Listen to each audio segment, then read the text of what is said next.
said, I just went to the bathroom, like, why are you telling me?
Hello, testing.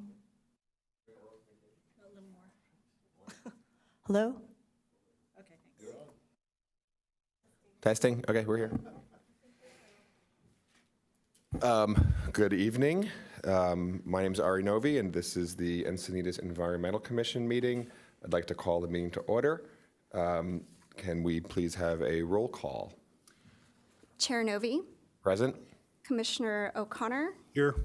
Commissioner Kramer, Here. Vice Chair Adams, Present. Commissioner Parker, Here? and Commissioner Switzler. Present. Let the record show that we have a quorum with 6 commissioners present and Commissioner Morrison absent. Thank you so much. All please rise if you'd like for the Pledge of Allegiance. I pledge allegiance To the flag of the United States of America and to the republic for which it stands, one nation, under God, indivisible, with liberty and justice for all. Do we have any changes to the agenda? Yes, informational items. We will hear the 2021 Climate Action Plan Annual Report first. Okay, so let's jump to that immediately, and then we'll pick up after that with oral communications.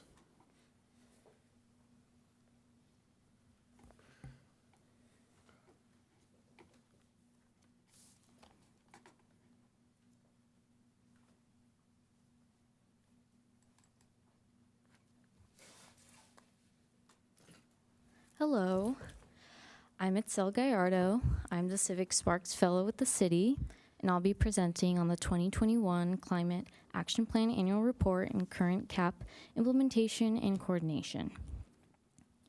So as of yesterday, the climate dashboard is up to date with all of the 2021 CAP implementation data. The dashboard can be found through the city's website.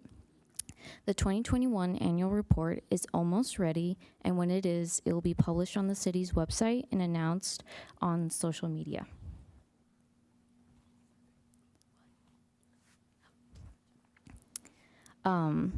The CAP's purpose is to lower the city's overall greenhouse gas emissions. An important tool in tracking this progress is a greenhouse gas inventory. The on-road transportation makes up the largest portion at 58%, followed by electricity at 20%. While this data is from 2016, this is the most current inventory available. This graph shows different emission scenarios. The most important is the green line that illustrates the decrease in emissions possible if the CAP targets are achieved.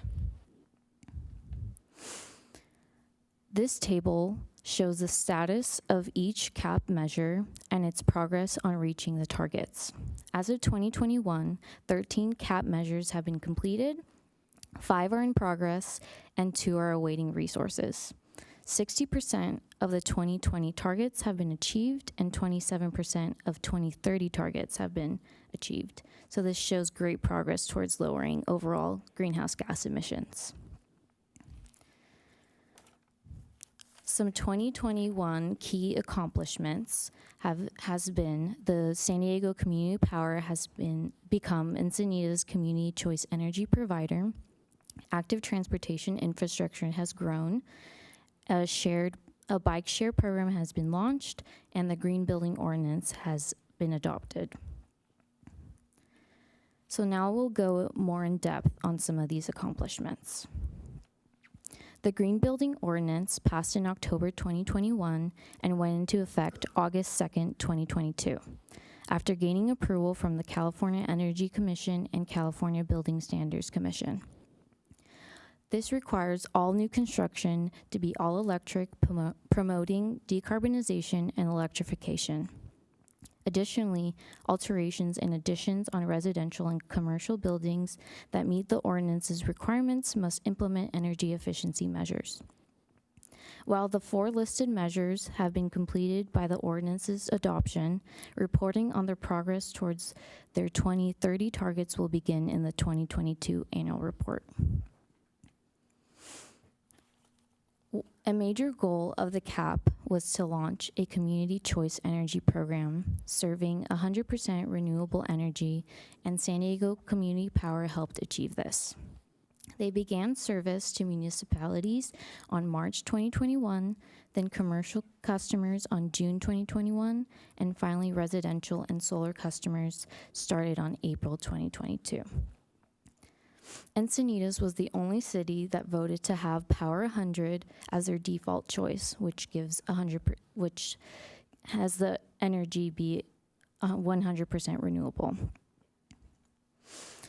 This table highlights how most active accounts opted in to stay a Power 100.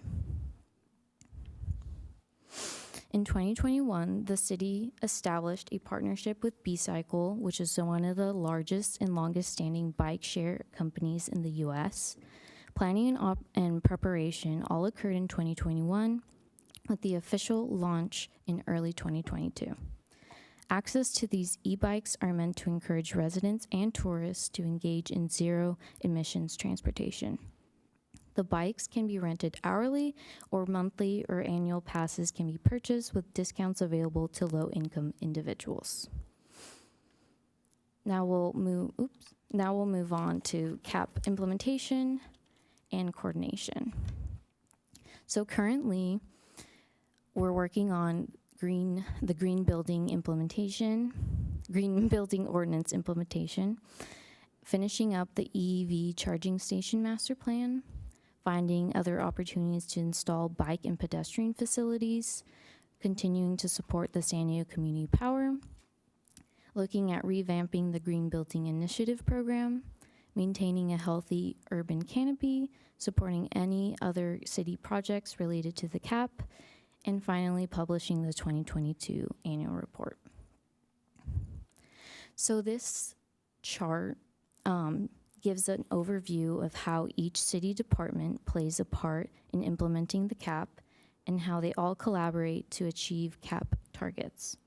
For example, Public Works helps implement zero waste initiatives, and IT helps with data tracking vital for CAP reporting. Additionally, City also works with many external organizations and agencies to achieve CAP goals, B-Cycle being an example, having launched a bike share program with them. And that concludes the presentation. Thank you for listening. Thank you so much. Do we have any questions?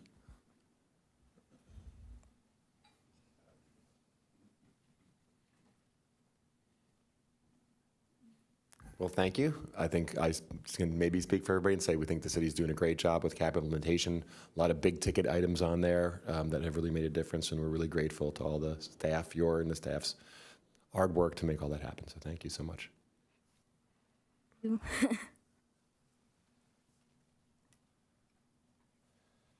Okay, so we'll move now to item 4, oral communications. Do we have any oral communications? No oral communications. All right, so then we're going to move on to our presentation from Commission Vice Chair Adams.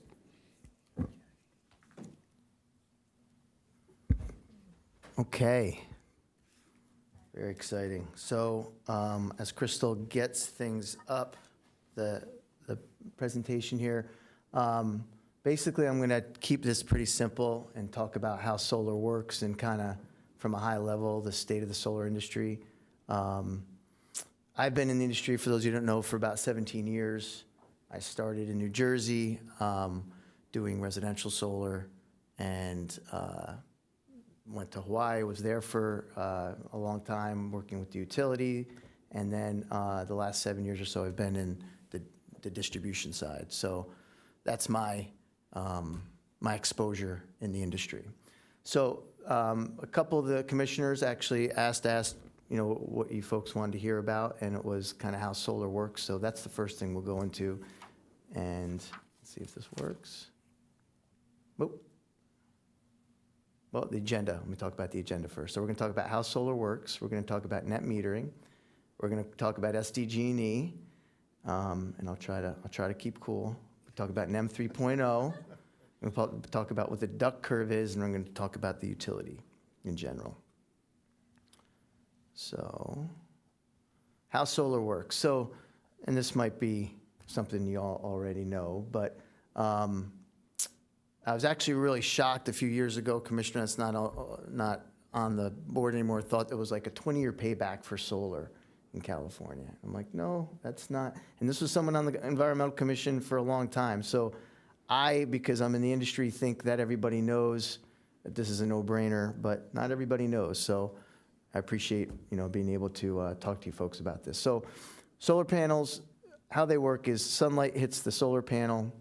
What solar panels made out of silicon, the same thing that computer chips are made from. And it converts the sunlight to DC electricity. And what your appliances need is AC electricity. So what there is on the side of the home, you'll see a lot is there's an inverter that converts the DC electricity to AC electricity. And the first place that electricity goes is to your appliances to power your home. And then any extra electricity will go back to the grid. Okay, that's the simple way, without batteries, how solar works. And I'm going to get into what happens, what it means when it goes back to the grid. With batteries, it's a little more complex. But pretty much the same thing. Electricity is generated, converted from DC to AC electricity. The batteries power the home at night. And the first place the electricity goes is to your appliances, but then it'll go to the batteries to recharge them so they can be used the following evening when the panels aren't being produced. Make sense?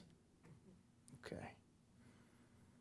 So net metering, who knows kind of how net metering works? Do most of you have a good idea or kind of so-so? Yeah. So how net metering works is, the big part of what I was leaving out of just explaining how solar works is what happens when it goes back to the grid, right? Because that's a big deal. That's a really big deal. So what happens is normally when you have full credit net metering, which we currently have here in California, and we've had for a long time, is during the day when you're producing more than you need, right, and all that excess electricity goes back to the grid, SDG&E gives you full credit for it, right? This doesn't happen in all states. Some states, they don't get a credit at all. Some states, they get a partial credit, so it just depends on the utility and what the state, the PUC, which is the Public Utilities Commission, which is appointed by the governor. It's anywhere usually from 3 to 5 people, and they regulate the utility. Okay, so they tell the utility what they kind of can and can't do, if they can raise their rates and things like that. And net metering is a big part of that, right? So if you have net metering, you can get full credit for your electricity. In states that allow that, they usually have a pretty thriving solar industry, right? If you don't have that, then what you need is you need batteries, right?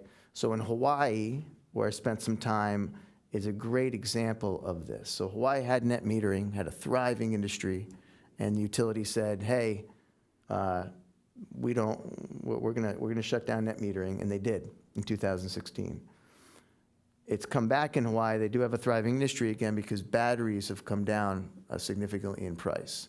So now that batteries are less expensive, people that get solar in Hawaii, they install a battery. So during the day their panels generate power. They use that power. They charge their batteries, and then at night they use the batteries.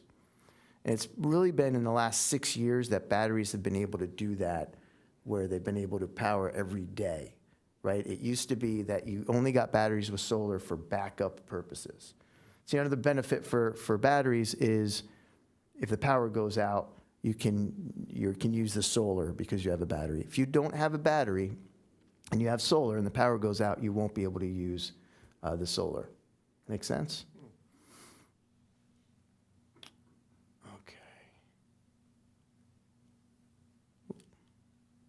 Okay. So what we're in right now is called NEM 2.0, where you get full retail credit, and that is ending April 14th, 2023, which is a really big deal. And we'll talk about NEM 3.0 and why that's such a big deal here in a minute. So the duck curve. So, how can the utility end net metering or not do net metering? Well, this is their big argument. And it's kind of obvious, and it kind of looks like a duck. I don't know if you can see the duck there, but so basically, in the first part of the graph, it shows, where the utility is providing power, right? And then in the middle of the day, if you have a lot of solar, they don't need as much power. The grid doesn't need as much power because it's during the day. So that's what utilities argue. That's when solar is producing, is when we really don't need it. And then at 5 o'clock at night, when solar is starting to power down, that's when the utility has to provide all this power. So the utility's argument is, hey, all this solar is being produced at a time when where we really need it is in the evening when people are getting home and powering up their ovens and doing dishes and doing laundry. And this is called the duck curve. And what batteries do is they kind of offset a lot of that in the evening. So they help out. And I'm going to reference Hawaii again because Hawaii is like the canary in the coal mine for the solar industry. So what's happening in Hawaii right now is the utilities paying a portion of people's batteries to add batteries to their solar systems because they were forced to shut down a coal-fired power plant in Hawaii, and they're struggling to keep up with the demand in the evening. So what they said is we're going to incentivize people that have solar or don't have solar and pay for a portion of the batteries to offset that evening load. That makes sense? Yeah. So, Can I ask you a question? yeah, you can ask questions as I do this, yeah, especially. If they were to re-implement net metering or give full credit, would that change the situation? Like if they're I guess it doesn't change the amount of energy going back to the grid, it just changes whether people get money back from that. Correct. So then it will disincentivize you to put batteries on. So that's really what it does. So there is a legitimate argument that the utility has here. It's probably the only nice thing I'm going to say about the utility in this whole presentation. But there is a legitimacy to some of this. In Hawaii, I was actually on the Hawaii Solar Association when they were battling this, and they shut down net metering 6 years ago. It's why I moved to California, or 7 years ago, and why I moved to California. And their thing was, hey, too many people are on the grid, right? And you're producing all this power. We don't know what to do with the power. It's dangerous, and which was not true, right? They did a study, NREL did a study on it, and it's not true. But there is a legitimacy to a kilowatt hour being produced at 12 noon is not worth what a kilowatt hour is at 7 p.m. at night. There is a different value there. It's why we're on time of use, which is a great segue. Thank you for great question. Great segue to what my next slide is, I think. Oop. Okay, where are we here? Okay.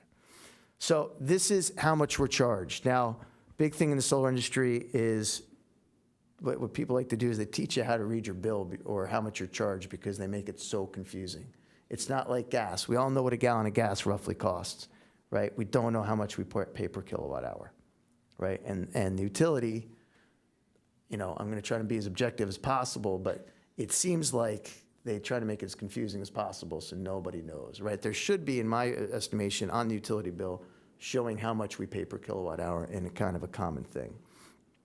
Here in San Diego, most of us are on what they call time of use, which does make sense. You're charged a little bit more, or actually a lot more during peak hours, right? And you can see from this, between 12 and 2, 12 and 4, you're in either off-peak or super off-peak time. And then from 4 to 9 is where they're going to charge you more per kilowatt hour, right? So most people are on this. There's a bunch of time of use different rates. I have the link on here where you can find all this. There's about 3 TOU-DRI. There's 1, 2, and 3. They're all pretty similar. But this is how much you're charged. And then this is the chart, right? So tier 1, if we look down there, actually I didn't want to, you probably saw that. So the average, I want to ask a question and see what you folks think. So the average in the US, well, actually, since I already showed it to you, sorry, I'm kind of winging it. So we're charged anywhere from 41 cents from super off-peak per kilowatt hour to 63.6 cents per kilowatt hour. So the difference between the tier 1 and tier 2 is once you go past 180 kilowatt hours, you can see on the right, that's a different page that you have to scroll to, and if you're coastal or inland, and then summer and winter, and then, so you got to click all these things, and then your baseline is 180 kilowatt hours. If you go over that, then you go to tier 2. And if you go over 400 kilowatt hours, 720 kilowatt hours, then you're at an even higher rate. But you're charged anywhere from 41 to 63 cents per kilowatt hour, depending on what time of day you use your electricity and how much you're using. That make sense? Okay. So we'll talk about NEM 3.0 real quick. So NEM 3.0 is what they're going to do is you're still going to get a credit, but they're going to reduce it by 75%. So when you feed that electricity, now people that have already done net metering, when you do net metering, it's an agreement for 20 years. So if you have solar already and I'm freaking you out, relax, you're good. You're grandfathered in, okay? But they are going to lower it 75%, right? So what does that mean? Sorry, I'm trying to click that. Chris, look at you. Oop, maybe go back.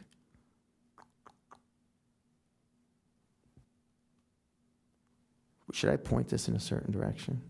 I think you need to point it towards the screen, or I'm The happy screen. to advance it. Yeah, okay. Yeah. I was pointing it like out there. I don't know what Yeah. I think is Yeah, out there. Point it towards the screen, I think it works. Can I ask you So- one more question, Christian? Yeah, please, ask questions as I go through this. Yeah. If you already have solar, will NEM 3.0 result in a reduction of credit? No. So No, okay, no, so no, yeah. no change at all? No change Just at for all. new- You have a 20-year agreement with Okay. SDG&E. Okay. I think it's all 20 years. Some might be 25, but you have a 20-year agreement that they give you full credit if whatever you give them. So NEM 3.0, though, if you do submit your paperwork after April 14th, then you will be on the reduction, and instead of getting 40 to 60 cents per kilowatt hour, you're going to get 8 cents per kilowatt hour. So what that sounds like a huge reduction, and it is. It's a big deal. If you're looking to do solar, I recommend all you have to do is get your paperwork submitted. So it means a company comes out, they do a site survey on your home, and the company submits paperwork with the utility for interconnection. If we look at NEM 2.0 versus 3.0, it's about a 2-year payback, right? It costs less than, it's the payback right now on solar is less than 5 years, depending on your application. And it's going to increase to about 6.5 years, right? It still is a really good deal, right? It's basically right now it's less than a 5-year payback. And once you pay off the system, you have free electricity, right? Because you're producing it on your own home. It's really a no-brainer in most utilities in California to go solar. Most friends that do this, and I don't do solar here in California residentially, they say, Christian, what's the catch? You know, they ask me, what is the catch? Because it's such a good deal. And some of you that might have done it can see that's a good deal, especially with the rates how much they've gone up recently. They've gone up significantly. So you saw what we're charged per kilowatt hour. Anyone want to take a guess on what the national average is per kilowatt hour? 11. Wow. Did you see the slide? Well, that's pretty good. I actually was surprised by this. I thought it was going to be higher. So it's nice to do things like this because then you learn when you do these presentations. So yeah, it's 11, and SDG&E is going to pay us 8, and it's not just SDG&E. I think PG&E and I forget the third utility. Yeah, and California Edison is also going to be reducing the NEM 3.0 to 8 cents per kilowatt hour. So, so there's been a battle. Like I said, I've been in this for 17 years, and back in 2013, the utilities put out this document basically that they put out, and they basically said the biggest threat to the utilities, it wasn't terrorism, it wasn't natural disasters, it was renewables. And that was back in 2013. And so there's, been these campaigns to kind of like, oh, why solar is bad or whatever. You hear all these things. I get friends or, people that say it all the time, or I see things. And it's really right there, right? These things are documented. So they put that out there, that the biggest threat, and the reason that is because although we call them public utilities, they are for-profit. And the people that they put in charge of these, their biggest thing is the bottom line, right? So they can say they're for-profit, but when you put solar on your home, you are decreasing their revenue. There's no ifs, ands, or buts about it. In Florida a few years ago, they had a campaign, and that's what I just found this article. I didn't read this article before, but it's from 2016 in Rolling Stone, where it documents the Koch brothers. Basically, in Florida, you'd go to the airport and there were people with petitions, and it looked like it was a pro-solar petition. It was actually an anti-solar petition. And so they got things to keep passing to suppress solar. In Arizona a few years ago, the governor got caught texting with the PUC to kind of repress solar and do all these things. And this is all documented. You can look it up. Community solar. Who doesn't love communities? Who doesn't love solar? Sounds great, right? What community solar can be disguised as sometimes is rather than put solar up on your house, right? What the utility wants to do is build a huge farm 30 to 100 miles away, call it community solar, right? And then power everybody, right? So that's what they do. Now, does that make sense in some applications? Of course, right? Because there's people that rent, there's people that can't put solar on, right? But that shouldn't be above you being able to put the source right on your home, which just makes the most sense, right? Because you lose a lot of efficiency when it's 100 miles away in the desert. There's a lot of things. What happens, though, is a lot of the utilities, that gives them still control, right? Because they now control the source of power.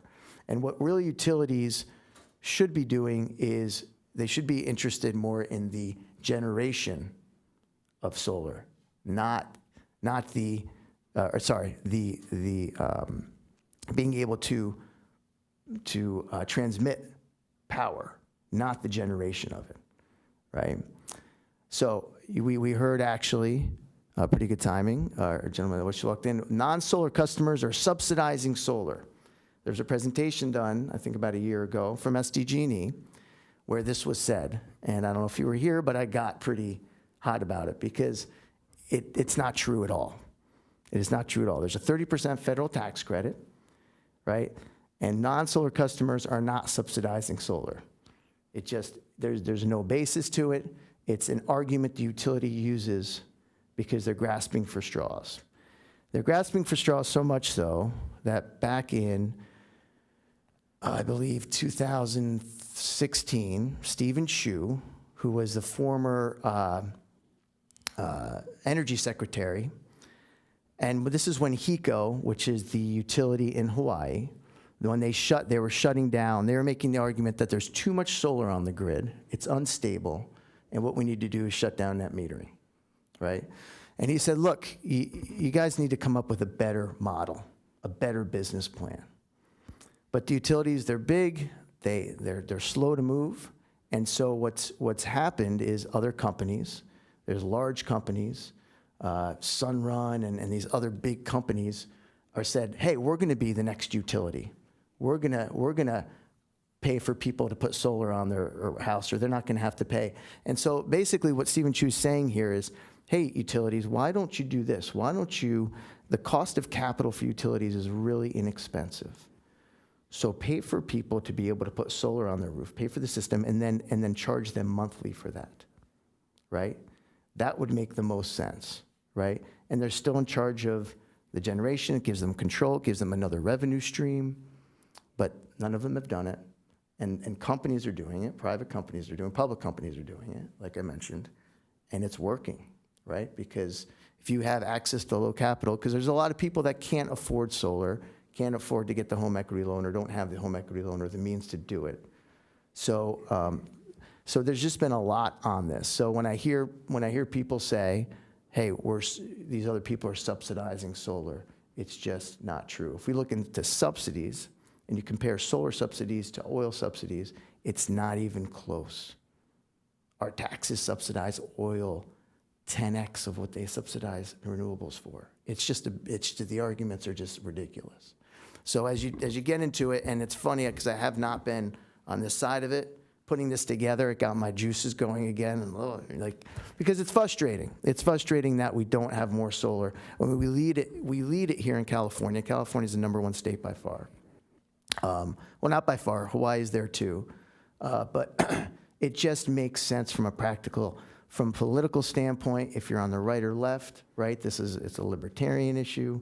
It's on the left side, right? It just makes sense, right? But the utilities are holding on as long as they can to this. So I'm kind of leave it there, and you have questions or anything. I just kind of try to keep it high end. So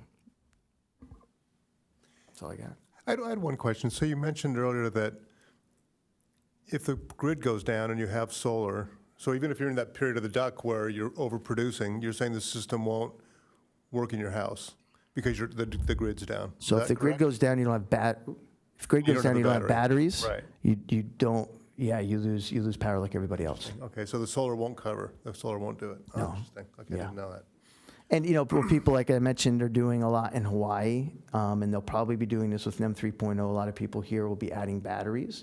And what the utility is doing in Hawaii is they're actually working with the solar industry, with groups like Sunrun and some other groups, where they're having agreements.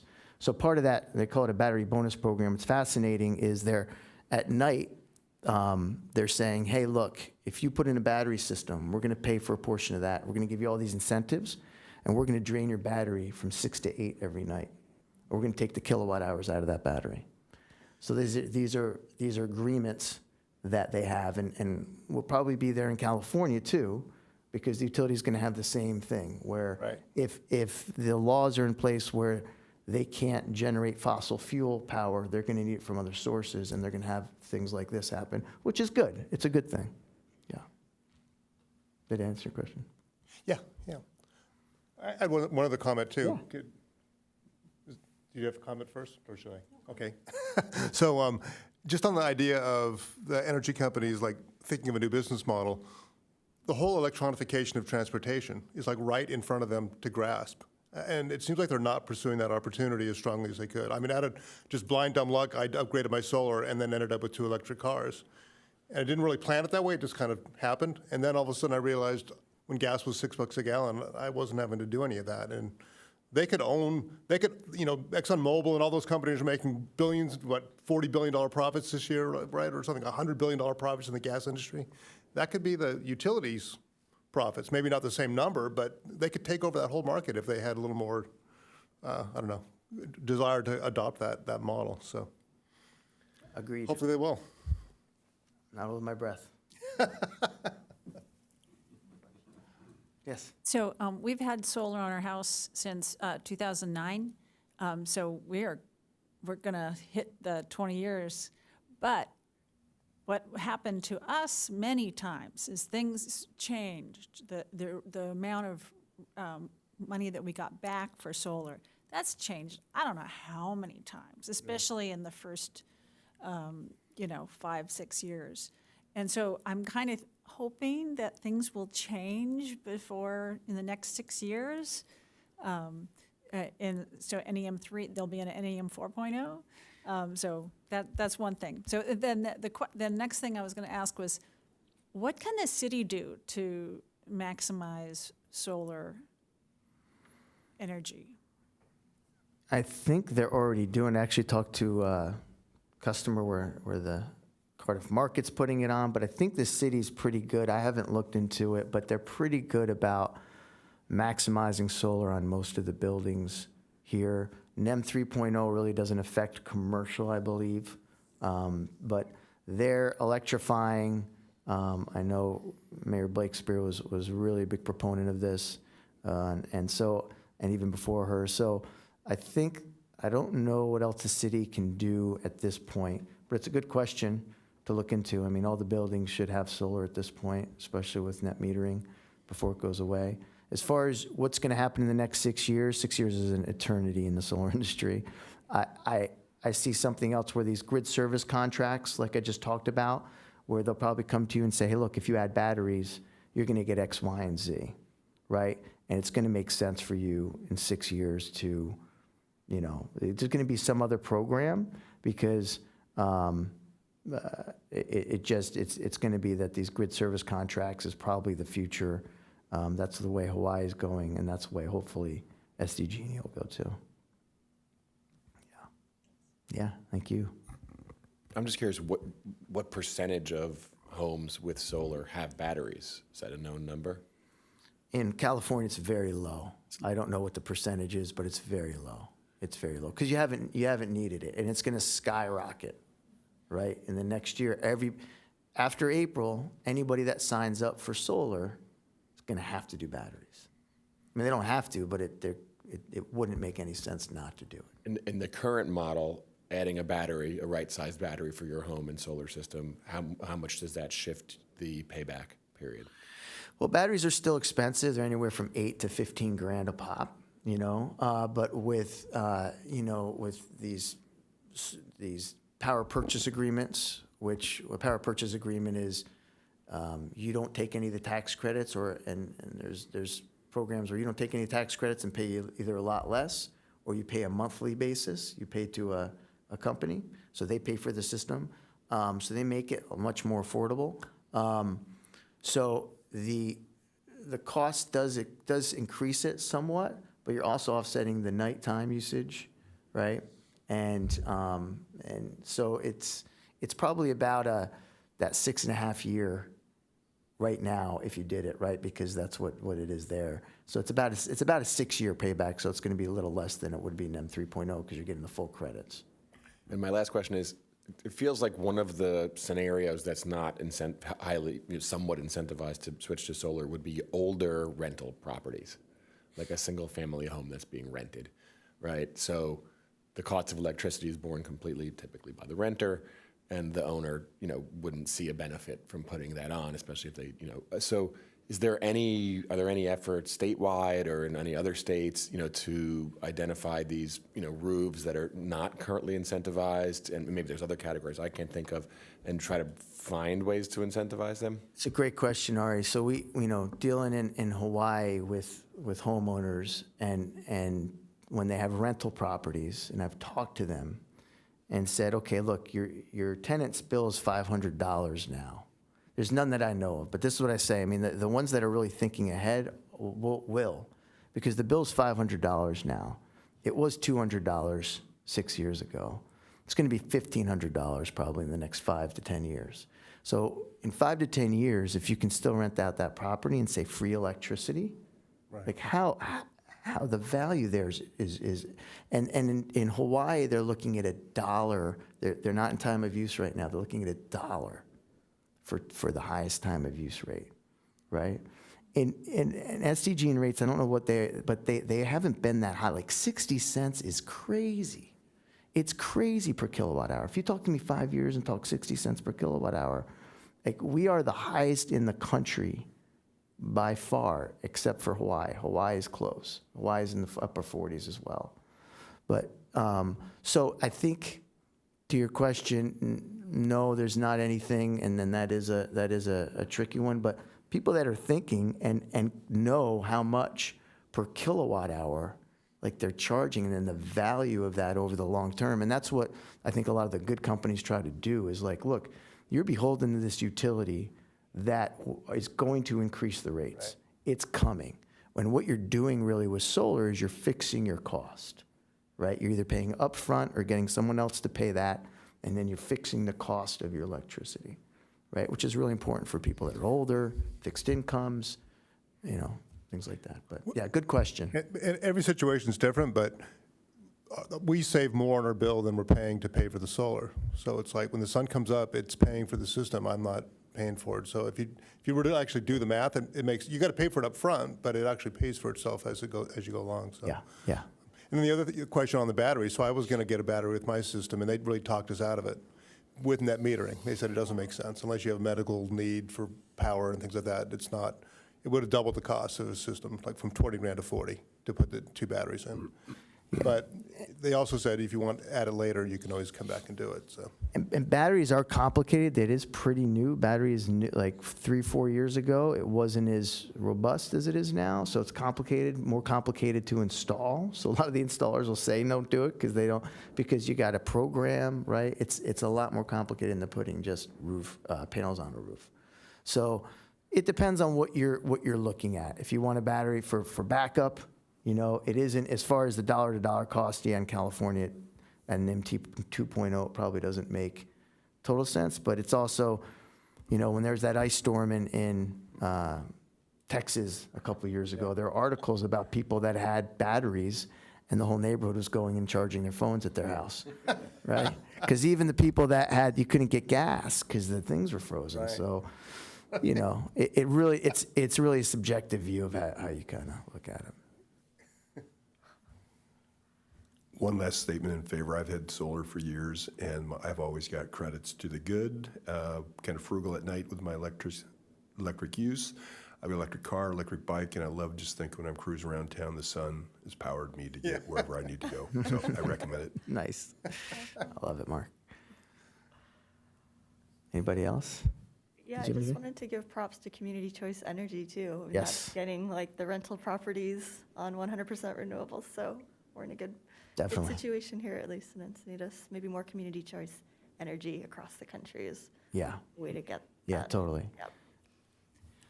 I was going to say that I'm pretty sure there are subsidies for apartment owners to put solar on their roofs. I know this one family in San Diego, and it was they are low income, but they weren't in a low income apartment, and they got solar, and then they moved to a low income apartment, a low income designated apartment, and the whole unit got solar. So, this was 2 years ago that that second one got solar. So it's happening. What's I the, don't think it's just for the goodness of their hearts. when the landlord you're saying did it, yeah. Awesome. Well, thank you so much, Christian. It's wonderful to have so much expertise here on the commission. I remember Commissioner Kramer did a wonderful presentation for us before she came on the commission, I think it was, about coral reefs. And so I think it's a lot of fun to hear about the expertise from the people on this group. And I'll personally be excited if others would like to do this and share their expertise with us. So thank you for doing that. And I know there was a lot of behind-the-scenes conversation because there are some ethical considerations, and I think Crystal handled, I know she worked hard with you on that, and so thank you for allowing us to do this in a way that hopefully didn't violate any laws. Okay, so we are now... That's a good question. I think it's a procedural question. I don't know if I know the answer to it. Yeah, probably during oral communication would be a good time.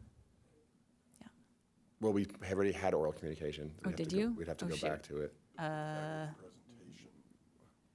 Well, it's up to the chair then. It's your choice. Do you have any objections? Okay, sure. Sir?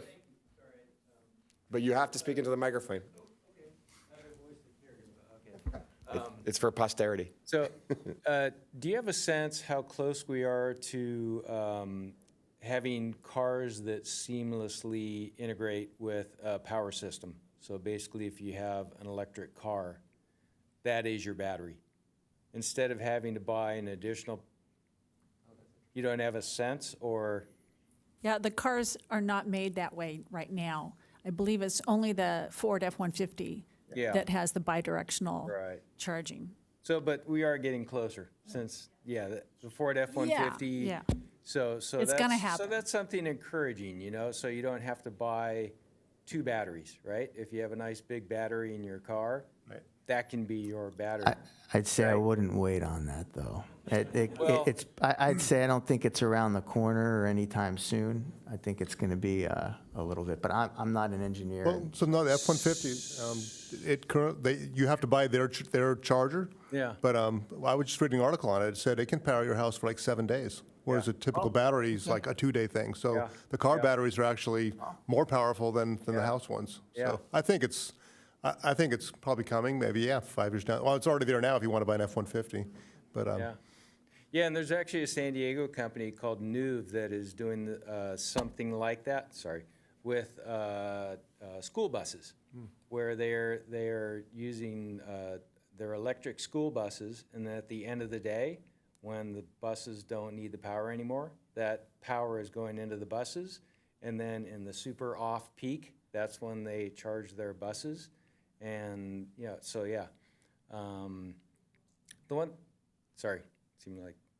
the one thing I was curious about too is, I guess with the 20-year plan, that's why, I could understand why a utility company would do that, because let's say SDG&E starts to do enhanced geothermal, right? Now they're getting reliable power all day, so they don't need to buy any more power, So I can understand how eventually it's like, well, I don't see why they would need to buy. And I mean, I understand how people put the investment in solar, so they want to get it back. But it'd be really nice if there were like, SDG&E, invested in something like enhanced geothermal, and they could just have reliable power, 24 hours a day. So thank you. Thank you so much. Okay, so I think now we'll move on. We now need to approve minutes. We're on number 6 here. Would somebody like to make a motion to approve the December 8th, 2022 minutes? I'll make a motion to approve. Okay, all in favor? Aye. We have passed minutes. Okay, so we are back to item 7 here. We have done item 7B, and we're now on item 7A. Take it away, Crystal. Thank you, Ari. So this is your regular standing item to take a look at your presentation schedule. And we've got one tentatively scheduled for March 9th, which would be on the Oceanside Groin Project. And then you've got some suggested options here, and then this is your opportunity to discuss any other future presentation ideas. So I'll just comment, I've been working with Surfrider, and they're not available on March 9th. The person that was going to come is going to be out of town that day. So I'm working with them to see if they want to come on a future date. So we'll let you know next meeting. with Okay, that, or I'll email you.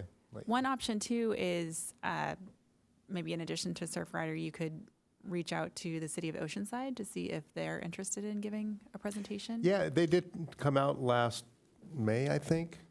Jamie and then the two representatives from That's right. Oceanside. So, Yeah. but I could see if they want to come out again. They did just pass their phase 2 Right. project. Yeah, so. the project has And evolved a bit. they went out of their way to emphasize that it's not just about building groins, which everyone was mad about. There's more to it than that. So maybe they would want to come out again. I can check with them.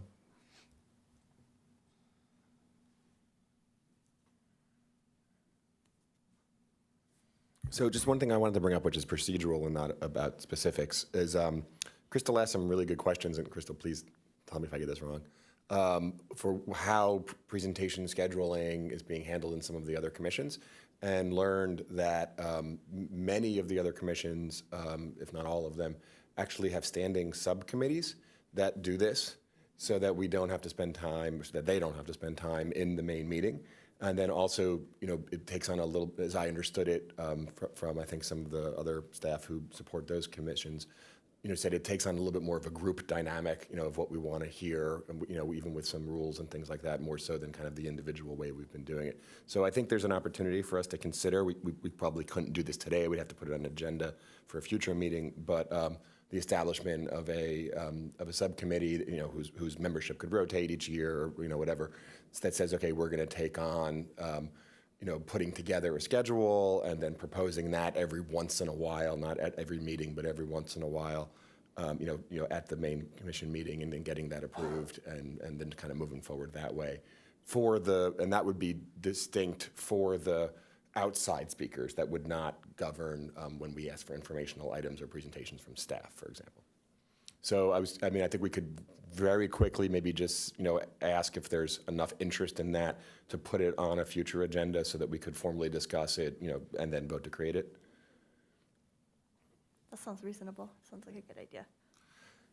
So Crystal, I don't know if we have to do this later in the commission initiated, but I guess at some point, whenever it's appropriate, we'll provide direction to staff to help us with that agenda item. And if there's more that we can learn about how exactly that functions in the commissions that really are doing it, we heard some really positive reviews, and just make sure that we set ours up if we're going to consider it in a way that, we're not reinventing the wheel.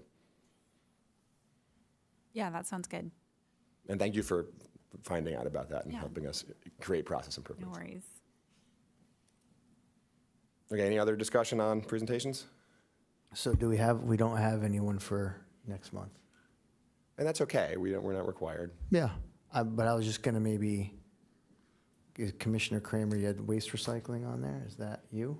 I had some speakers lined up when we were remote, Gotcha. but they're based in New Hampshire. Okay. So, yeah, that wasn't going to work. We found out that it wasn't possible to have remote presentations any longer. So I think that one's tabled for now. Well, I was just going to say, if any other commissioners, like you said, with expertise on something that, since it's open, but. Okay, we can move forward, and, of course, since we don't have a subcommittee, people can propose mid-cycle, and it's allowable still. So if anyone comes up with good ideas or talks to anybody, we still have an opportunity for next month. Okay, so now we are on to action items, 8. So we have Encinitas, wait, no, is that right? Okay, yes. Encinitas General Plan Safety Element.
Sorry about that. Thank you, and good evening, environmental commissioners. I'm Melinda Dacey, the project planner with the Policy Planning and Housing Division. I am working with Aaron Fannenstyle with Atlas Planning Solutions as the city's consultant, working on the update for the Encinitas safety element. And so essentially the outline of what we're going to talk about tonight is just an overview of the general plan, what it is, what requirements are required to be included within the safety element per state law, and what new updated requirements we are required to incorporate into the safety element, and also talk about the climate adaptation appendix that's a part of the safety element as well. And we'll be available to answer any kind of questions that you may have along the way. And to just provide a little bit of background, the city's general plan was originally adopted by the city council in 1989. And the last update to the safety element was completed in 1995. So the existing safety element document is over 30 years old.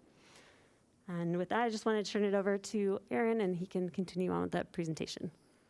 Thanks, Melinda. And as Melinda said, yes, the general plan was originally adopted in 1989. There was a recent update to one of the elements, your housing element in 2021. And just as kind of an overview for those that may not be as familiar with the general plan, it consists of a number of chapters. We call them elements in kind of the typical planning language. And we'll be focused tonight on discussing what's called the public safety element. That's what it was originally called when it was adopted back in 1989. But if we say safety element, public safety element, they're interchangeable terms. They're basically the same thing. So before we kind of jump into what your element looks like, I wanted to provide a very simple overview of what we're talking about when it comes to language within the element. When we're updating any element of a general plan, it really is composed of a series of pieces of information, background on the issues or topics that you're concerned about, dependent on the element itself. But ultimately, what planning staff is relying on is a policy framework. And that's composed of goals. And these are those desired end states that you want to achieve as a community. Then you have policies. These are essentially the areas focused on achieving those goals. And then actions or implementation actions are the ways that you as a community are going to try to update those. The presentation we had earlier with regard to your climate action plan and implementation of that, those are the types of actions that the city would undertake under the implementation action framework within the safety element and with any other element. So the safety element is a mandatory chapter. There are many communities across the Southland and across the state that they add many other types of elements to their general plan, but this is one that you do not have an option. It's required. It's focused on addressing the safety needs of the community. And one of the things that's happened in probably the last 10 to 15 years is the safety element has become a target for focused updates by the legislature. So we have new requirements. Most elements don't see these types of updates, but the housing element and now the safety element are those two elements that are starting to see more focus by the California legislature on ensuring that you're meeting the newer requirements or newer issues that are coming up, and we'll explain what that means and what that looks like. So Government Code 65302G1. This is the California Government Code section that defines what is required in the safety element. And again, it's about protecting your community from unreasonable risks associated with a variety of issues.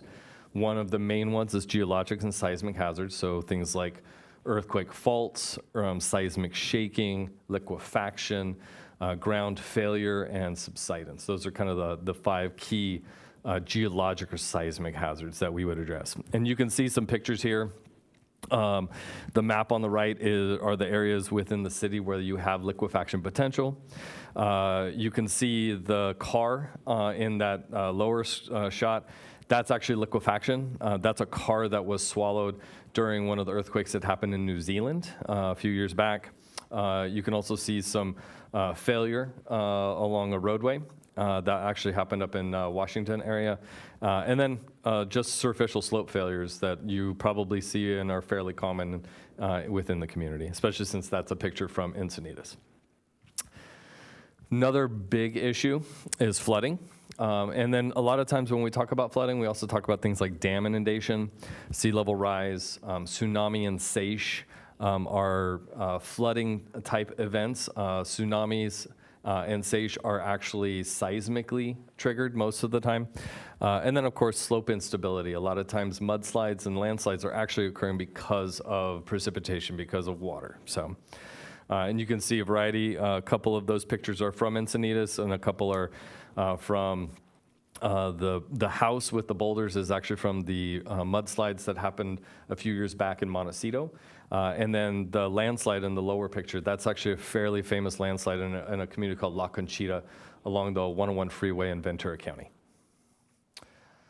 And then the other big one is wildfire. When we talk about wildfire too, there's a very large focus now on making sure you have adequate evacuation routes, whether or not you have adequate water supply and water pressure to fight fires. Looking at, do you have adequate roadway widths, and then clearances around structures.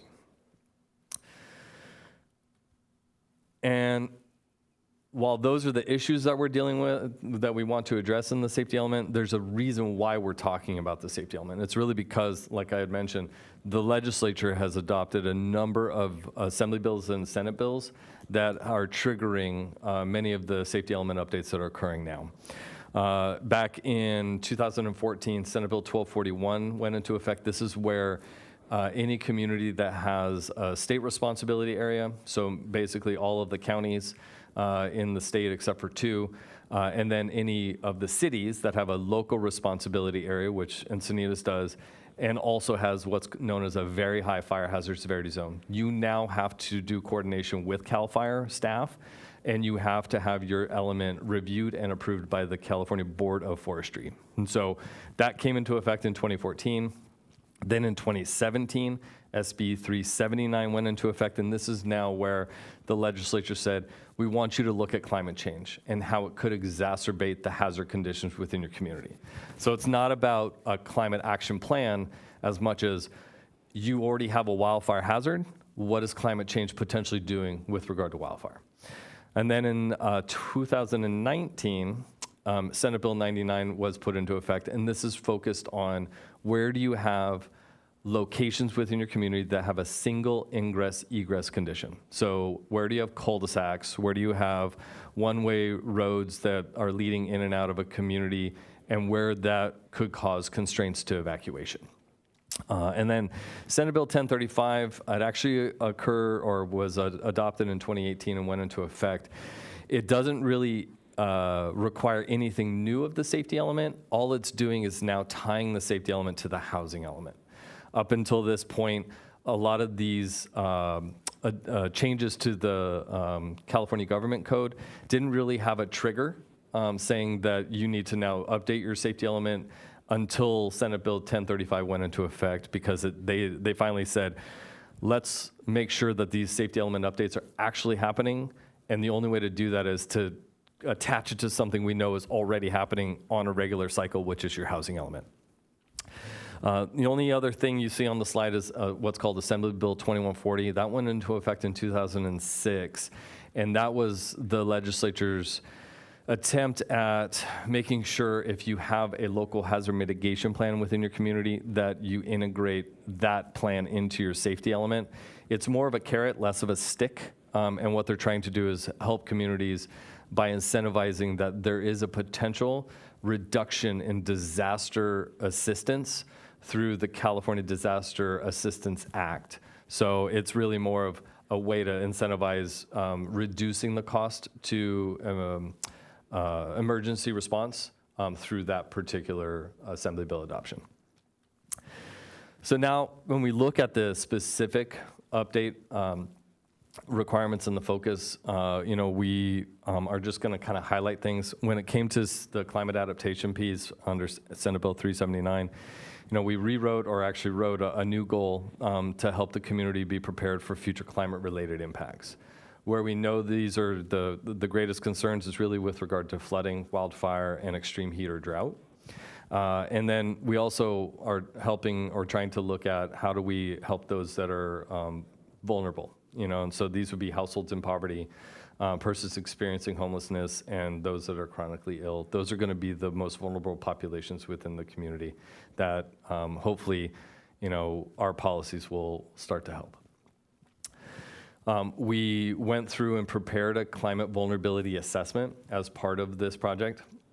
And we really followed what is in the state's Adaptation Planning Guide 2.0 that was released about in 2021, and really using this kind of framework of how we understand what are the populations or the assets that may be at risk within the community.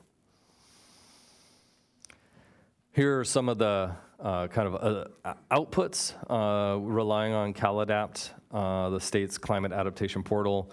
This really helps us understand that, today and historically, temperatures may be 74 degrees or so, but what happens to the community if those temperatures start to increase, and while 5 to 8 degrees may not seem like a lot, it could be the difference from being comfortable to being slightly uncomfortable or even, devastatingly uncomfortable for some populations within the community. So we're looking at not only what these changes are, but how could these changes potentially impact city operation? And so that's one of the kind of main inputs into how we developed the policy framework surrounding climate vulnerability. With that, we identified a number of strategies within the vulnerability assessment. Here's just a couple of key ones, in helping to understand how the community can try to focus on adaptation while you're still also trying to accomplish a lot that you're dealing with from a climate mitigation standpoint. So under SB 1241, we made some updates. This is now the city's fire hazard severity zone mapping. It not only shows what's within the city under the local responsibility area, that's kind of the lighter orange color, but then the yellow and orange and red colors outside of the city, that's the state responsibility area. One of the reasons we do this is not only map your zones, but those surrounding you is because fire doesn't really care where the city boundary is. Fire goes where fire wants to go, and we want to make sure it's clear that the risk of fire doesn't have to start and end in the city, because we know it can travel very far distances. And here's a sampling of the goals that we wrote for the element. I'm focusing a lot of policies around things like vegetation management, brush clearance, requirements surrounding the fire safe regulations, long-term maintenance and operations, and adequate water supply and infrastructure. Those are going to be key things that CAL FIRE will be looking at when they review the element. And then finally, under the Senate Bill 99 requirement for evacuation analysis, we identified a number of the single ingress-egress conditions. Those are the red roadways highlighted on the map. And then we also highlighted all of the parcels that are constrained along those roadways. So the requirement is to identify those parcels.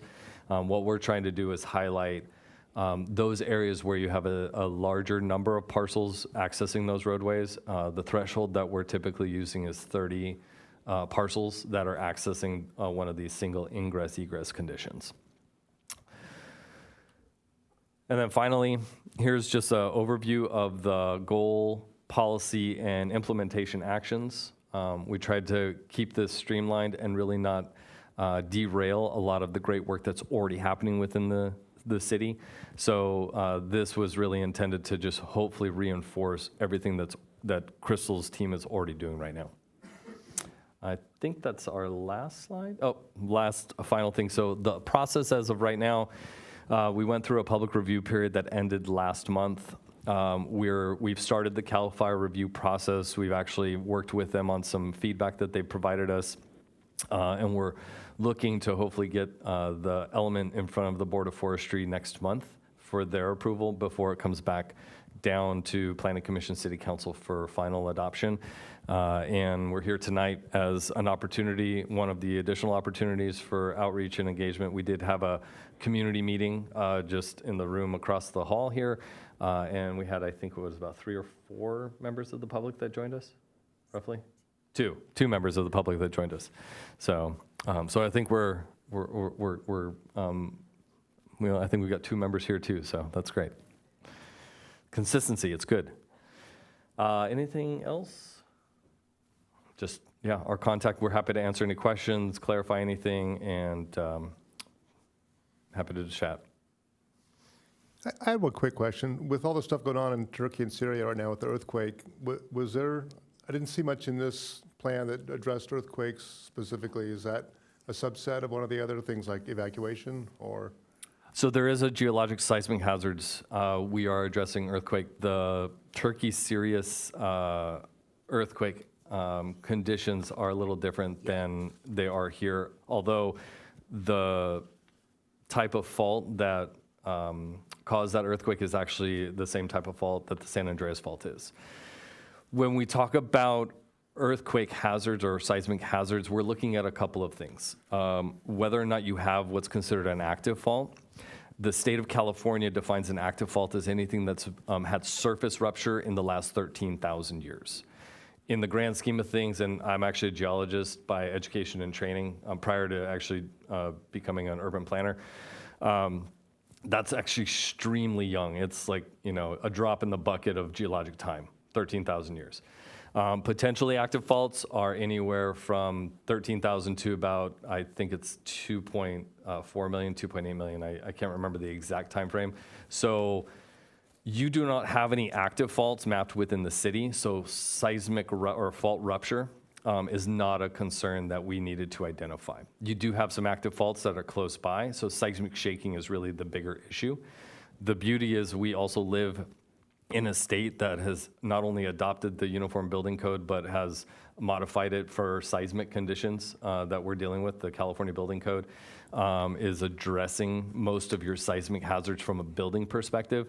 The issues that you would want to address, and this is really where your building official's going to be focused on, is whether or not you've got seismically vulnerable structures.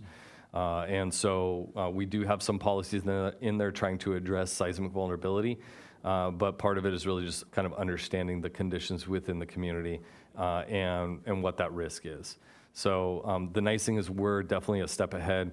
Unfortunately, for countries like Turkey and Syria, they do not have the same stringent building codes that we have. I know back in school I learned that Turkey's property tax policy is actually one of the reasons why they had such heightened seismic vulnerability, because they actually tax structures based on the footprint, but it doesn't mean that you wouldn't have a larger building moving up like a mushroom, and that actually creates a highly seismically vulnerable condition, much similar to what we typically hear about, which is this the notion of what's called soft story construction, and that's where you have a first ground floor portion of your structure that's very weak, and then heavy second or third stories. And you see a lot of the apartments that collapsed in the Northridge earthquake in '94 and in the Loma Prieta earthquake in 1989 that were soft story construction. Basically, those heavy buildings were sitting on toothpicks, and all it takes is a little bit of horizontal force and those toothpicks collapse. And that's one of the reasons why a lot of communities are now focusing on soft story retrofit. All right, thank you. Yep. One more question. Thank you for that excellent presentation, by the way. Are oil spills considered hazards, or are man-made? Those would be considered a human-caused hazard. It wasn't something that was identified in the previous element. We typically use that as a guide. It doesn't necessarily mean that you can't address that in the safety element or any other element of the general plan. However, the most appropriate approach when you're talking about that type of a hazard is to make sure you have a really good emergency operations plan if you're worried about oil spills specifically. Now, if it's that you have a community that had a lot of oil production over the years, and I've worked in a number of communities where they've had oil wells, since the 1930s or the 1920s, then it's a little bit of a different focus that you would use when it comes to addressing that in your general plan. Thank you. I have two questions. One is, was there any difference in this plan with regard to tsunami hazard relative to, what's currently in the city in terms of identification of tsunami risk zones? It's a really good question. I'm trying to remember what our tsunami hazard mapping looked like. Yeah, so we did have figure S-10 shows the tsunami inundation areas within the plan.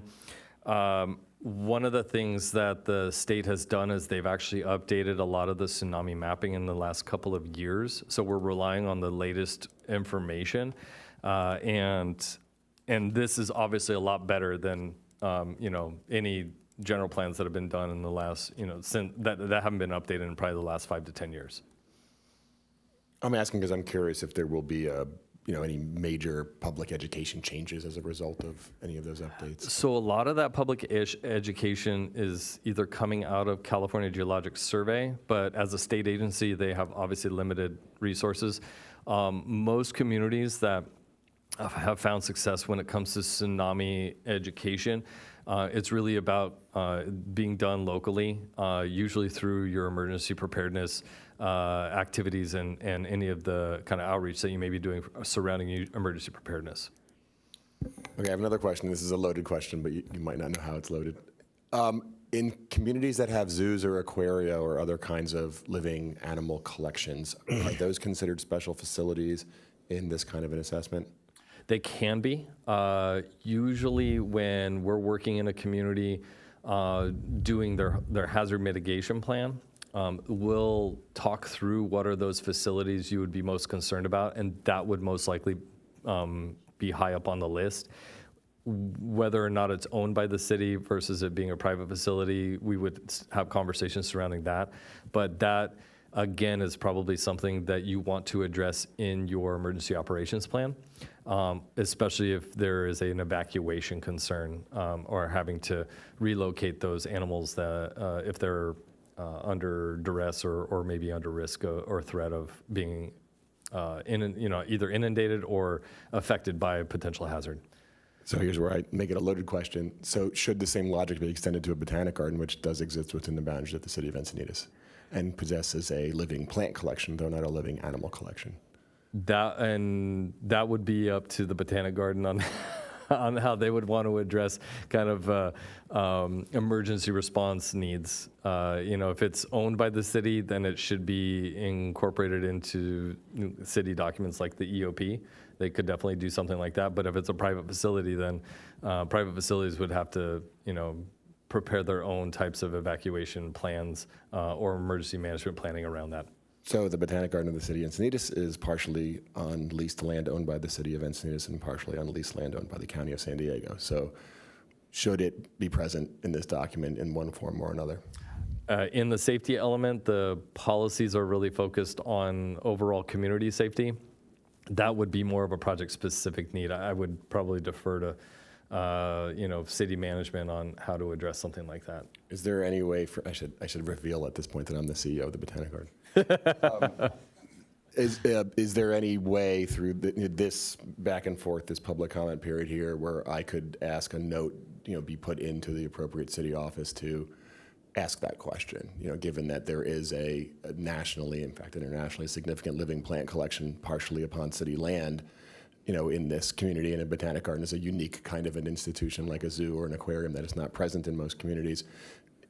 Can that be looked at, and is that something that could potentially or should be incorporated in some way into this document? If not this one, where? And I would guess, without being an expert in this kind of hazard stuff, that fire, of course, being the most obvious threat covered under this plan that could, significantly impact, if not destroy that collection, which does relate to human health and well-being. Yeah. Yeah, and I can elaborate a bit on what your options are tonight. So this is definitely an opportunity to share comments exactly like that. And then this is also an action item. So if you so chose, you could actually add any specific details into your action if you preferred. So Could you elaborate on what type of actions could or could be appropriate?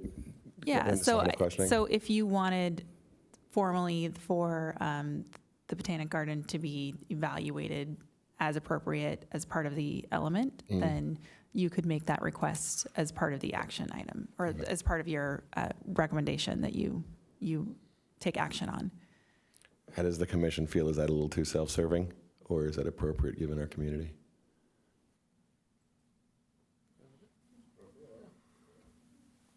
I'd say it's worth looking at. Yeah, I don't have enough information, I feel like, to make a determination, but it seems, worth looking into. I agree.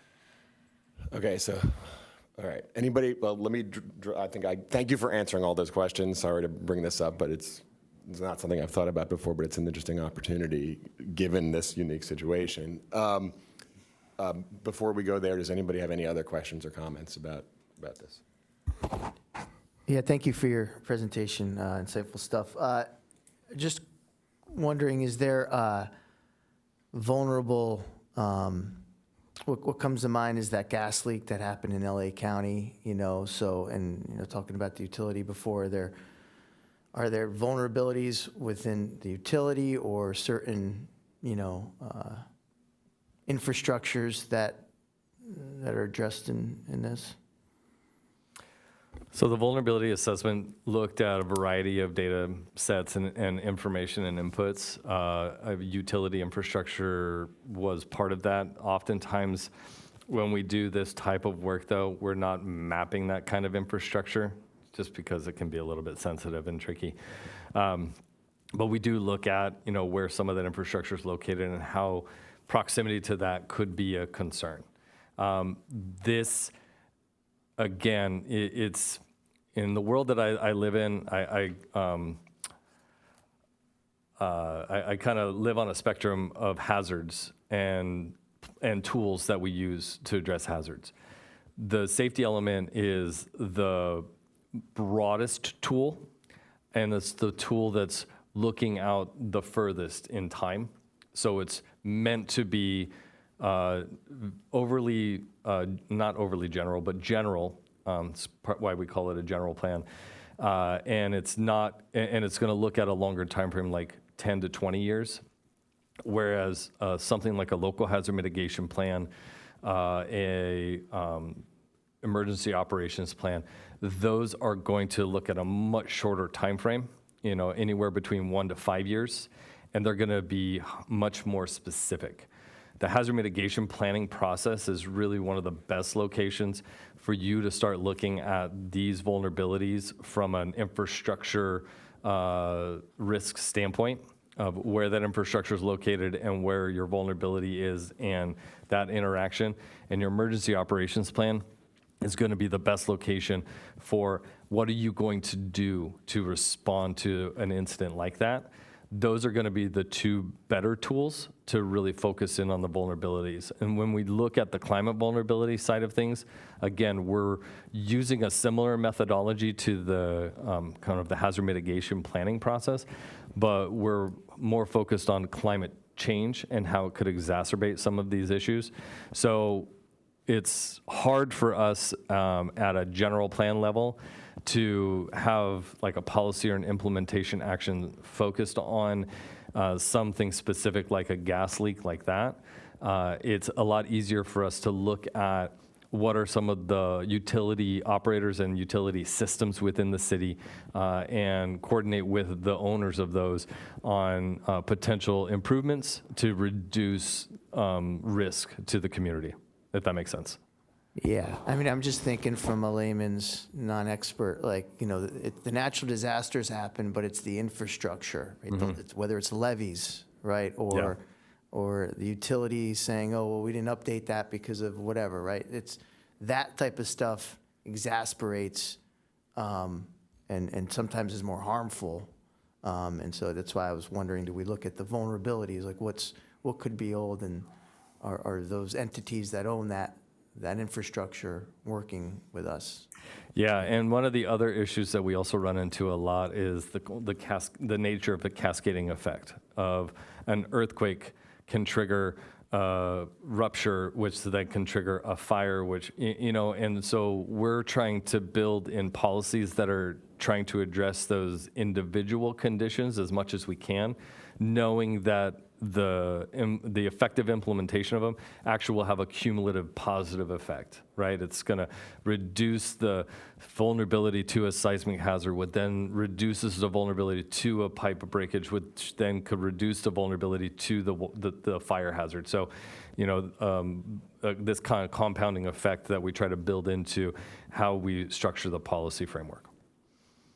So do you, just last question, and so does it, like, for instance, do you reach out to the utility and say, hey, where are the pipes, or, I don't even know, or the power line, does that happen in something like this, or not really? It doesn't get down to that? City staff's already coordinating with many of the utility operators in a variety of ways. So we're working mostly internally with city staff. This has gone through a review from many departments to ensure that the way the policies have been written are not only consistent with city practice, but consistent with kind of city desire to reduce vulnerabilities in the future. Thank you. This is a great public comment opportunity. I know we're not scheduled for this, but did anybody in the audience, all three of you, have any questions or comments on this? I think this is the Environmental Commission. This is not fully in the pocket of the Environmental Commission. I think this is a real opportunity for public comments. I just wanted to make sure that we're not missing any. Okay, anything else from us? Ari, if I may, you could ask if there's any public speaker slips that have been pulled for the item. Oh, have there been? No. Okay, thank you. That's the better question. All right, we slipped into an informal mode of this meeting. That's my fault. Okay, so if you'll permit me, I'll attempt to make a motion. So I would move that we adopt the draft safety element with a note, maybe appropriately, to ask the contractor and the city staff whether or not the Botanic Garden and the living assets that it contains partially on city land represent something that should be considered a special category or resource, should be identified in any way within this plan with any potential mitigation. That's a long way of saying it. Let me shorten that. How do I shorten that? Crystal's like, you're killing me here. Okay, give me another shot at this one. Sorry. Okay, recommend adoption with a note. Is note appropriate? Or a request? Request or feedback, I think, would be a good way to. Feedback. Yeah. Okay, Request recommend feedback. adoption with feedback, asking city staff to consider if the Botanic Garden deserves any special status within this plan element. That's good. Second. Commissioner Adams. Any other discussion? Okay, all in favor? Aye. Aye. Any opposed? Okay, thank you. That was a very outstanding presentation and conversation. Thank you.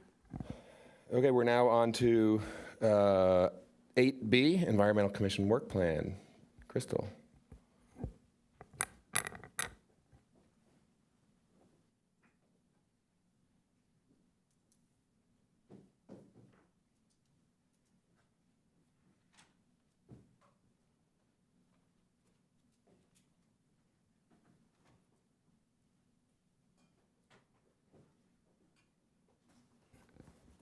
Okay, work plan update.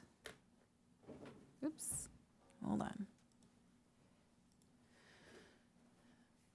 Okay, so this is actually the first time you're seeing this new spreadsheet since the work plan was adopted by council. So this includes your new commission projects and in order of the priority. And then it includes a listing of the focus areas that it's relevant to, and then the commissioners who have been assigned.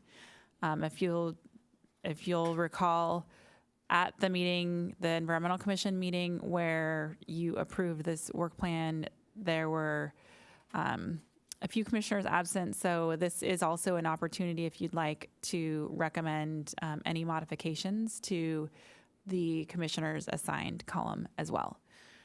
So I'll go over the status of each of the commission projects. So under commission outreach and representation, I'll mention that Cyclovia was held on January 8th, and there was commissioner participation at the event. And then under Project 4, which is the no smoking ordinance, I can share that a public workshop was held on the proposed smoking ban on December 20th at City Hall from 6 to 7. And a draft ordinance was completed by staff since then and made available to the public for public comment between December 20th and January 9th.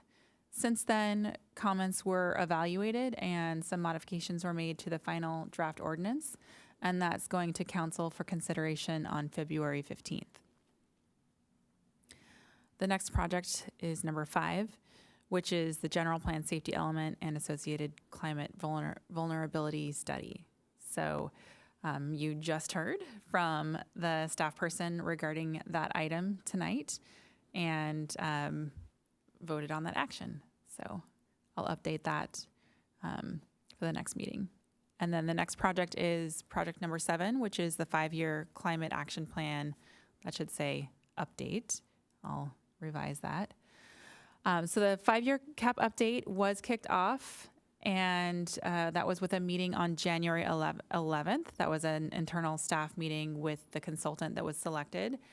So the consultant is underway with the beginnings of that CAP update. And one of the very first things that they'll be doing is developing a community or a public outreach plan.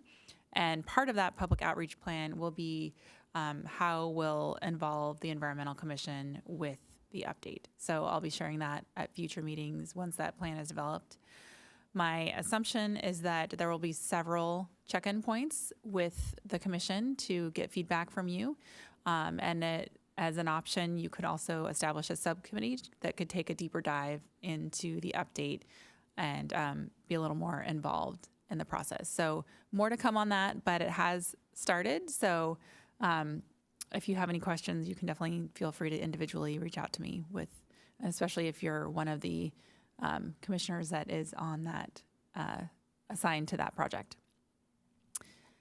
And next update is for the last item, which was actually a work project that was added by council. This was not something that was on your original work plan that you adopted. This is to establish the city of Encinitas as a B City USA. And this was directed by council at their November 9th meeting. And then subsequently on January 9th, staff took a resolution to council that got approved dedicating the city as a B city. So staff will go through the process of formally applying to become a B city at the direction of council, and then there will be some subsequent activities that the city is responsible for implementing based on that designation. And that wraps up the updates.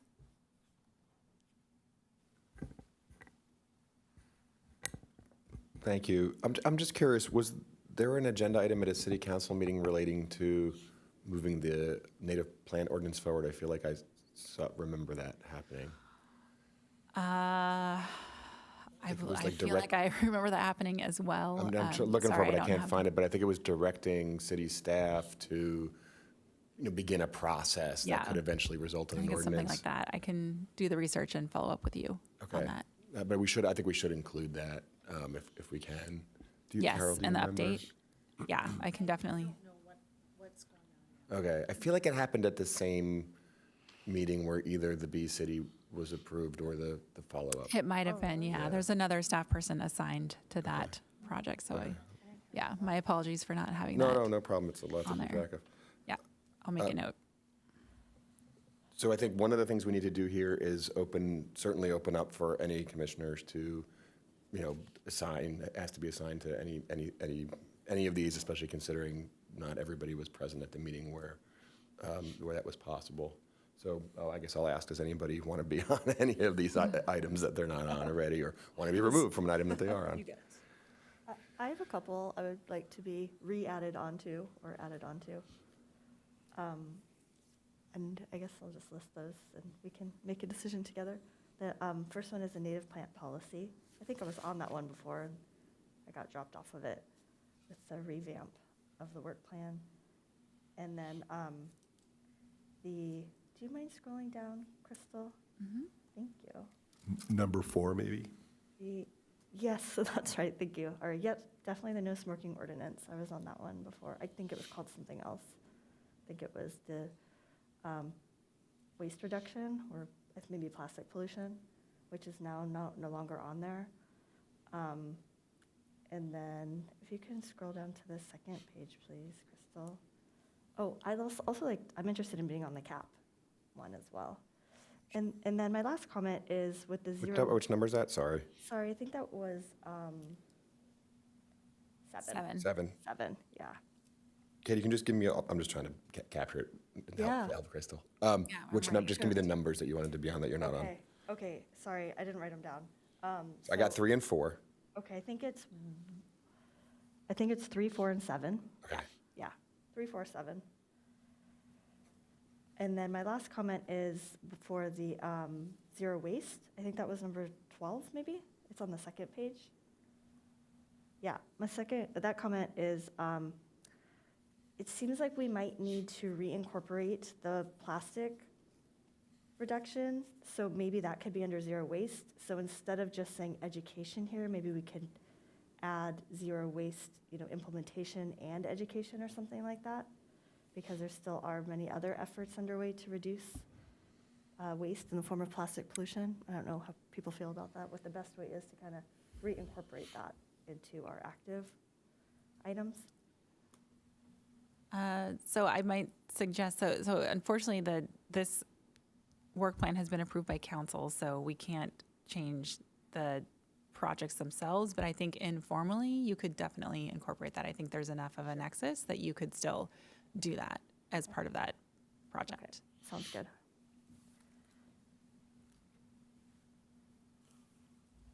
And is it best in the future if we have a couple little updates to email them to you first to get them in red instead of taking the time now to? Yeah, and what I can do too is have a monthly reminder to email out to you guys to give us the updates if there are any. That's a good idea. Does anybody else want to be on something they're not on, or? If someone wants to be part of the awards, Ooh, that's our next agenda item. I'm happy to step down because I've been on there for a few years, but if they don't, then I will stay on. That's, Crystal, we have a standalone agenda item for that next, I think. Oh, that's the granting program, not the Yeah. awards program. Yeah. You're right, I'm sorry. So you need somebody on the awards group. No, don't need, I've been on there it's been at least 4 years now, so if someone else wants to, I don't want to, because 3 is the max. So I'm happy to help Commissioner O'Connor and Switzler, who did the heavy lifting last year, and stay on there but. I think it was Carol, I think. Or is it? It is, yeah. Shh, don't tell anyone they're on it. I don't see it anymore. So I can switch with you. I can be on the environmental awards. Weren't you on it before? I was. But I only did it for 1 year, so. Gotcha, and you are on it. You're officially on it. Or is that a mistake? My name's there, so I must be. It's your name's there. I think that's supposed to be Parker. He was 'Cause I don't, scratching his head, but they took it as he raised his hand. Take one step back. oh, maybe that was when and Commissioner Parker wasn't here. Yeah. So, yeah, would you like to be on it? That's correct. Okay. Okay. Do you want to be on it, Commissioner Parker? Yeah, that's fine. Okay. So we could switch that. Got it. Anybody else? One last thing on Bee City, it's looks like it's going to be staff-driven. I think there was some talk of the commission having an eye on it or something, but. Yeah, it was intended to be commission-driven. That's why it got added to your work plan. So that's a good point, Commissioner O'Connor, to bring up. And it does not have commissioners assigned. So if you could take this opportunity to assign commissioners, that would be great. I'm happy to do that one. I am also.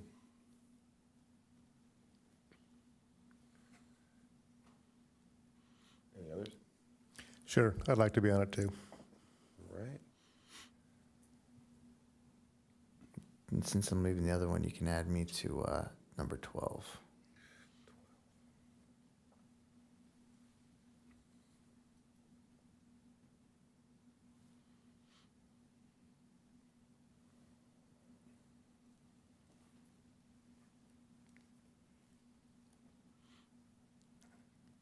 Okay, and I also wanted to be added to 8. And, yep, and 3.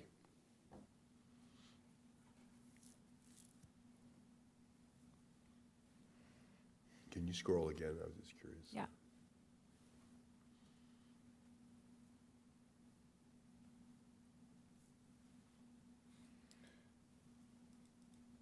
I don't think we have any, even with these additions, that are more than 3. So I think we're okay there.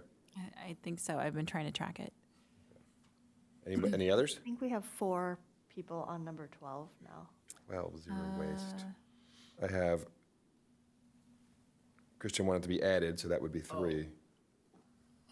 But that's, I forgot you wanted to be added too. Yeah. oh, right. So you can take me off. How did I So miss just- that? Okay, so might just take me off. Katie. Okay. Yeah, Okay, yep, good. Thanks. Okay. Any other? Wait, so what was that? So Kramer got, I didn't catch that one. I'm Kramer sorry. on 12 Okay. with Parker and O'Connor. And not Adams on 12. Correct. Okay. Okay. Anybody else? And I'm going to try to make a motion. I'm going to read this off. Okay, so we would like to approve the work plan with the following changes. For number 2, Environmental Awards Program, remove Commissioner Adams, add Commissioner Parker. For number 3, Native Plant Policy, add Commissioner Kramer and Commissioner Novi. For number 4, add Commissioner Kramer. For number 7, CAP, add Commissioner Kramer. For number 8, Tree Canopy, add Commissioner Novi. For number 12, add Commissioner Kramer. For number 16, add Commissioners Novi, O'Connor, and Switzler. And then if you'd like, you could also direct staff to add an update for the native plant policy, and we can do that too. And direct staff to add an update for the native plant policy.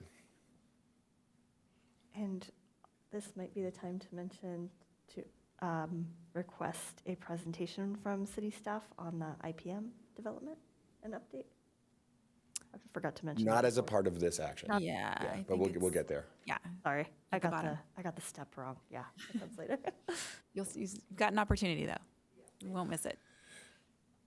Okay, so we have the motion, everybody's got it? Okay. I have. You need a made the second? motion. There we go. I'll second Any more discussion? All in favor? it. Aye. Aye. I Any opposed? Okay, great, thank you. Don't ask us to do addition in a group, please. This is as complicated as we can get. Okay, so now, thank you all. Now we are moving on to appointment, what do we want? 8C, appointment of a commissioner to serve on community grant program evaluation panel. Who wants to do it? Who did it last year? I did it last year. You want to continue? If somebody else would like to do it, that'd be fine with me. I did it for a few years. Anybody who's never done it that would like to do it? It's a fun one. How is it different from the award program? Is it, These are general grants that the city gives out to a number of organizations every year. It's money. So I can explain it a little better. It's about 50 organizations are applied for these grants, and it's ranging from $2,500 to $5,000. And so you're supposed to, it's a pretty extensive grant application, and so you have to judge, give numbers to judge them. We asked for a little more clarification from the people who run it, because it was quite tight last year in terms of the judging. So anyways, it took a bit to read all the grants, but the judging was all in a 2-hour period. So it would be a commissioner that's on a panel, though. There's a panel of people. Okay. I'm an alt chair. I'll step up and do it. All right. Nice. Thank you. So we have a motion to appoint Commissioner Switzler to the Community Grant Program Evaluation Panel. Someone like a second? Second. Any more discussion? All in favor? Aye. Aye. Any opposed? All right, great. Okay, number 9, Commissioner-initiated action agenda items, none. Number 10, updates of items of interest. Would anybody like to update? I was just going to say that there's a beach cleanup at Moonlight on the 18th between 9 and 11. Thank you. I have a update on an item of interest, and that is Arbor Day is happening at Leucadia Oaks Park, April 22nd, and they've already determined this, and we've had our first Arbor Day meeting today, and so I put it on your calendars. I'll have one more thing too. So I've read this book, A Poison Like No Other, How Microplastics Have Corrupted Our Planet and Our Bodies by Matt Simon. Check it out. Anybody who wants to take it today is more than welcome to, and it might be a future presentation topic from me, but not by March 9th. So I'll leave it here. Anybody, it's pretty in-depth of what we're doing to the air, land, water, bodies, our human bodies with plastics. So anybody wants to borrow that or check it out for me, more than welcome to. Okay, any other updates? Okay, now we're on future commissioner-initiated agenda items. Thank you. I would like to request an informational item presentation from city staff on the development and update of the city's IPM, please.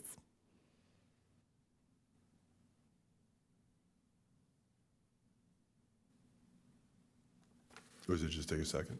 Is that what we're waiting for? No, these don't take votes. Oh, they don't, okay. And then I'll just maybe put into the right place my previous comment about adding to the next meeting an action item on the consideration of a subcommittee on speakers. I have one I'd like to get on the agenda for next time. We have been asked by Jim Wong to look into the status of, this is called the pre-cashier bag for when you're at the produce or vegetables, and then the post-plastic bag, which was saved because of the word single-use plastic. The industry made them thicker, so allegedly they're reusable. So Jim is asking us to look into a Berkeley bag ordinance that was passed recently that does away with these and has the options and the better product that the stores and customers could still use. So I'd like to present that to you next time, what it entails, what the options are, and see if there's an interest to move something like that to council at a later date. That's great. I just would remind to decide before the next meeting if you want it to be an informational item or you just present about it, if you want us to consider the creation of a subcommittee to look at it, or if you're going to come with something that resembles an ordinance that could be actionable. So you don't have to decide that now, but it's always helpful, I think, to make sure that you know where you want to go with that. Okay. So do I need to do that now to tell you? Okay. Oh, what's the deadline we have until before the meeting? It's 5 days in front? Maria, how much time do you need? The agenda needs to be posted at least 72 hours Yeah. before the meeting. But we would I need to think know I'd more. just like it on the agenda to present to you to get your feedback before I try to put an ordinance out in front of you. I'll take that next month to, That's an informational item that would allow for some discussion. yes, that's what I'd like to see. Okay. Sounds good. Thank you. Okay, any other future commissioner-initiated agenda items? Okay, great. Great meeting, and we can adjourn. Thank you.